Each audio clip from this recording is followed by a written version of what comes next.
What makes Essentia's supercharged ionized alkaline water supercharged?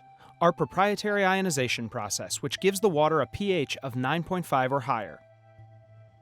In this video, we'll walk through the different ways to test pH levels of liquids and tell you which method is best for testing Essentia water to get an accurate reading. To start, there are 3 ways to test the pH level of any liquid. The 2 most commonly used at home are pH strips and pH drops. Another way is through a calibrated pH meter. Here's a breakdown of each. When it comes to pH strips, it's important to know they're meant for testing non-purified liquids, like pools, waste, and saliva. These liquids have higher levels of dissolved minerals and other impurities that the strips are made to take into account.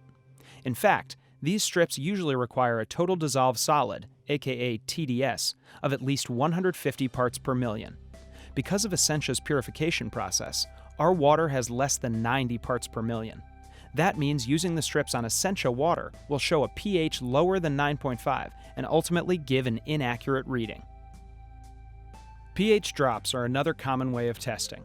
When added to a liquid, the drops turn colors based on the liquid's alkalinity or acidity levels. This is a good way to get a general idea of pH levels, but, like the strips, they don't take into account low TDS levels of highly purified water such as Essentia. They can also be very sensitive to light and temperature. Even the slightest exposure to bright light can make the drops unusable. So what's the number 1 way to accurately measure the pH of Essentia's ionized alkaline water?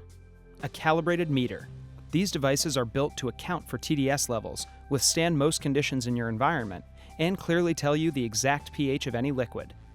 One note though, if you're using a calibrated meter and testing multiple waters in a row, make sure to clean the meter in between each test to avoid dragging water from one sample into another, as that might result in an inaccurate read. To summarize, here's what we learned. pH strips usually require a TDS of above 150 parts per million for an accurate read. pH drops require both a high TDS and strict storage conditions. Calibrated pH meters are designed for a range of complex factors to give you the most accurate reading, especially when measuring Essentia supercharged ionized alkaline water. For more information, head to essentiawater.com.